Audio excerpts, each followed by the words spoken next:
Hi, fashion family. Welcome back to my YouTube channel, your full package fashion teacher, Manila. So, in today's video, I'll be showing you how to make this Tubo top. When I saw it, I really fell in love with it, and I was like, "Oh, I have to make a tutorial on this."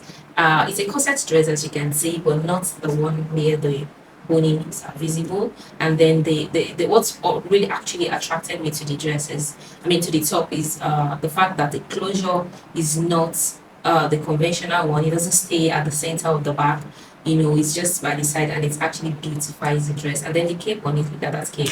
It's so heavenly. I love it. So I'm just going to be starting with the pattern making aspect of it right about now. If you're just coming across my channel for the first time, make sure you stick with me, like this video, and subscribe for more juicy content. Let's get started. Right here, I was tracing the foundational pattern onto another pattern paper. I already have my pattern drawn. I'm actually going to be working with the contoured bodies block here. I drafted the contoured bodies and the basic bodies together, You get the contoured bodies from the basic body. So if you do not have any knowledge on pattern making or you do not know how to draft my basic bodies, I'm going to link up a video where I did a detailed video on how to draft the basic bodies and then the bodies contouring. You definitely need the knowledge of those for this particular design. Without the basic bodies pattern, you cannot do any design when it comes to pattern making. So ensure you go ahead and watch this foundational video before you proceed with this particular one, or you can watch this video and afterward go back and watch this one so you can understand this better. So you can see that I'm outlining out the trace lines from my previous pattern. Okay, use the tracing wheel to transfer the lines onto the new pattern paper, and then you go ahead and highlight the lines. All right. So yeah, you can see what my Than contoured getting the bodies block length looks of like our dress. now. And then if you want to tighten it more, for me, I told you guys that I always use my snatch twist measurement. I usually reduce 2 inches from my measurement when I'm making any corset pattern. So for me, my actual waist is actually 34.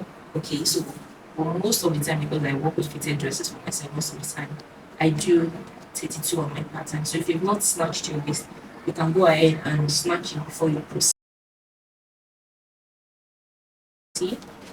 Okay, so because looking at the dress, it's an asymmetric dress. The front part, you can see the cut on the front part is asymmetric, while the back as well is also asymmetric, meaning we'll be needing our full scale pattern.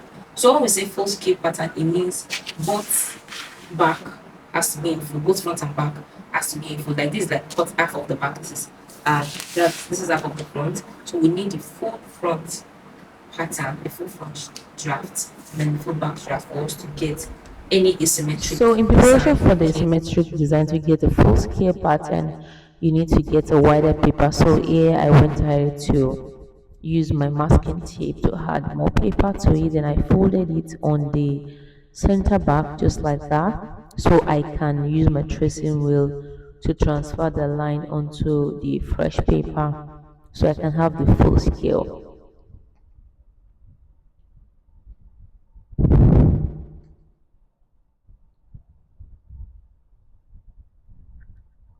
Make sure that you trace out all the lines because you really needed them on the other side of the paper. So ensure you cross check before you open it up and let your lines be visible. So then I went ahead to trace out, to highlight the lines I have traced.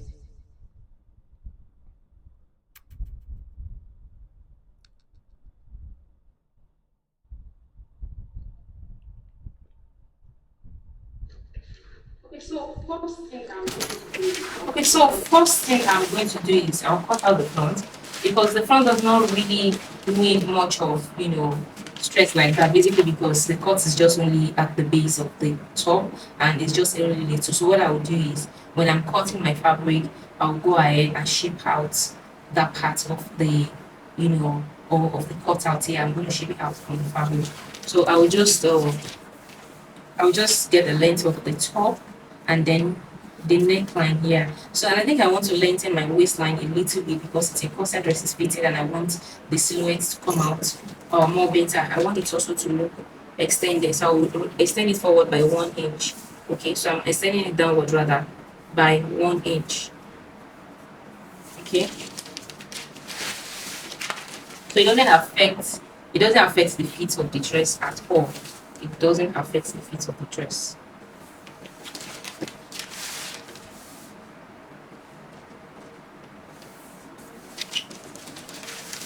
So what I'll just do is I'm going to I'm going to bring this down to this point like this, and then I will shape it from there. Okay. Do not do this for a dress that has ease. Okay, it has to be a fitted dress, like a corset dress like this. Yeah.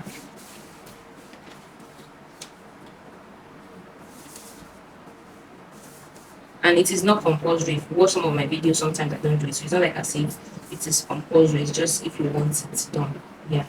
So it shapes the waist better and gives it that, hourglass look.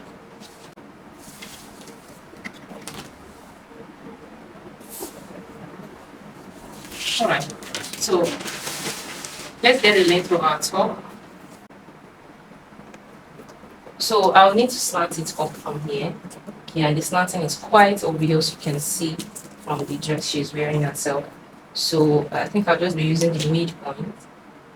Yeah, to do the slant. Yeah.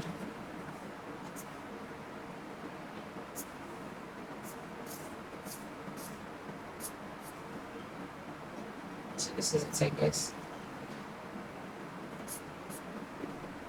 Center front is not so. Whatever you have here is all you have here, so I think I should raise it a little more.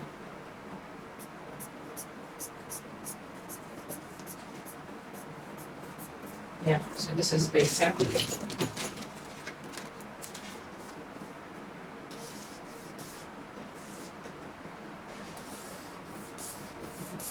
Yeah, so that's it. So when I'm cutting, I'll make sure that I balance this edge. Then the upper part, the neckline is kind of like a boat neckline at the front. It's a little bit wider and no depth at all. Just the basic depth of neckline. So I'll have to slash for me to be able to close the shoulder to create that neckline. So I went ahead to slash from the base up all the way to the bust point. That will make it easy for me to close the shoulder dart just like I am doing here. So I closed the shoulder dart with my masking tape. Then I took 3 inches from the neck point to get the width of my batu neckline or the boat neckline. Yeah. And before, so I went ahead to cut. Okay, and before I cut the neckline, I did what we call gaping that to just draw about quarter to half of an inch that's towards the post point, and close it on the neckline so that the neckline will not gape. Gaping is when the neckline is not well fitted as it should be. So to prevent this, you do what we call the gaping dart. That's the beauty of pattern making. You can't do any gaping dart on fabric directly. So when I to trim off the unwanted part of the paper, and here is what I have. So now it's time for the back. This is the part I love the most. The neckline at the back is kind of like an asymmetric V-shaped neckline. Okay, it's asymmetric. So it comes to one side of the back, around that region here. So the depth of the V is stopping somewhere around the mid, a little bit below the mid of the arm, or somewhere around here. So we'll have something like this. And if you look at it, here is not just coming straight, it's coming a little bit slanted outward, and then here is well slanted. So if you take out the neck width, I did I think I did three. I did three from the neck width. From the shoulder stop rather. Okay, I did three for the front. So I make sure I do the same for the back. So what's left? I'll have to align it to make sure that it blends. Yes, it's okay here. This is very important for you to do. It's okay here, it's embarrassed. Okay. Now here, if you take it straight down, you need to take it forward a little. Okay, for you to have that curve. And then this is somewhere around the middle of the armor. Let's get the midpoint of the armor. This is about 8, that's 4. So if you get the midpoint of the armor, this is it right here. So it goes a little bit below the midpoint of the armor. So see here now, it's coming straight like this. You come down a little bit, then you take it forward a little bit. So that is I think that's what we have on this particular side of the neck. Let me take it down a little, just a little. Yeah, so that's it. Then this side is coming all the way. And then so I'm using a curve ruler for this side. Like this. And that is it. So we have to create a gaping neckline. I mean gaping that as well, so that everything can be fine. We don't need the gaping that we need it here. So this is longer. I'll do that later. So now it's time for us to create the opening for the back closure, and I'm going to take it around this dart area. Okay, so the dart is an excess taken from the pattern to shaping the pattern, so it's not part of the measurement, it's an added measurement, you know, an added value to shape the pattern. So I have to cut this dart away, and I still need some space for the back closure that will tighten my, you know, dress a little more. So what I'm just going to do is the opening has to come all the way to this point. Okay, it has to come all the way to this point. So if you look at it, so I'm just going to take a little from here like this, a little from here, because I need them to balance like this, like taking like half inch on both sides this way. So, and I want my opening to be, because the closure did not completely close to the end, so I don't want it to add some excess to the dress. So I'm just going to open it by 3/4 on both sides. Yeah, so that by the time it's been snatched, you can still open a little bit. Or let me do 1 inch, yes. Let me do 1 inch on both sides of my darts. 1 inch on both sides of my darts. Then at the base of the dart, I'm going to do, let me take it all the way down. I'm going to do 1/2 inch on both sides. That 1/2 inch is going to be much. I will take it to, yeah, I'll do 1/2 inch because of the loop, so that the loop can see space to sit.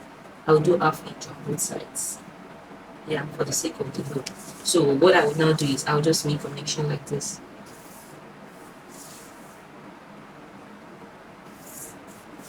Okay, you see that? So this is going to be my back closure. My closure is here, and then the dart still remain. I'll just connect it up to panel it and cut it out. So when I'm cutting, this is what I'll be cutting out. I hope this is clear. So this is what I'll be cutting out when I'm cutting. Alright. I hope I got this. You can only try when you see a design on a designer, you can only try to replicate it. You might not be able to get 100%. I think this one is slanting out this way. Yeah, sorry about that. This is slanting out this way. So I'll just take the other half to this side and blend like this. Yeah. Yeah. So when I'm cutting, I cut on this line. Okay, so that's that. So I will just connect this one. I'll connect this dart all the way up. I'll take it all the way up like this. Okay, to panel it, and then this one all the way down. So when I'm cutting, I cut all the space in the dart away. So let's create a gaping dart. Let's create a gaping dart.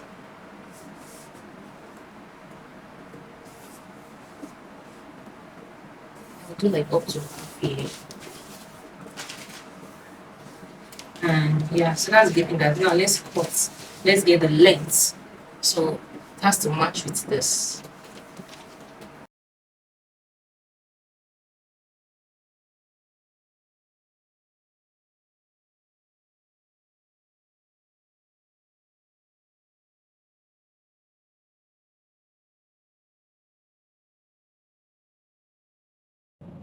Okay, now that the pattern has been fully drafted now, I went ahead to cut, okay, the pattern paper.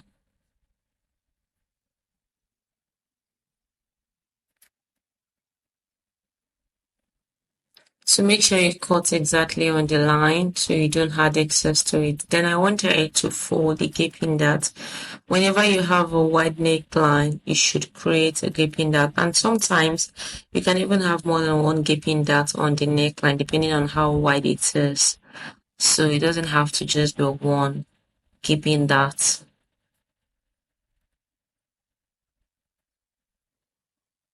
So now, because it's a symmetric pattern, one thing you should note is that you cannot use one side of the pattern piece to cut the other side because they are definitely different.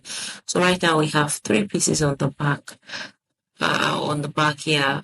So now another thing you should notice is okay, before that I went ahead to label it all allowances ½ inch except to the side, and then the M line that I usually use 1 inch. Then I drew the straight green line.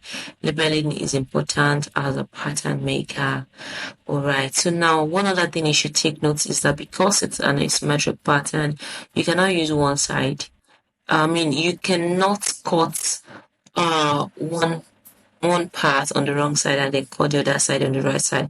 If you're cutting on the right side of the fabric, you cut on the right side. If you're cutting on the wrong side, you cut on the wrong side. Yeah, so that's that. So here there is a collar at the back of the neckline, so I went ahead to use the neckline to trace it out, and then the shoulder slope as well. It didn't cover the whole shoulder slope, so you can see I took some part, then I extended it downward and made a connection like that. Okay, so I decided to increase it a little bit because I feel like it extended more than that, and then I cut it out. Okay, you can make the extension as long as you want. Okay, just ensure you trace out with the neckline and the shoulder slope. Yeah, so that is that. And then when I to label it. So this will be all for this part of the video. I'm going to be creating a second part where I showed the sewing process. So ensure you turn on the notification bell so you can be the first to see it. And I'll be posting that very, very soon. Give this video a thumbs up so a lot of people can see it because this tutorial is quite, important. So guys, I will see you in my next video. Bye.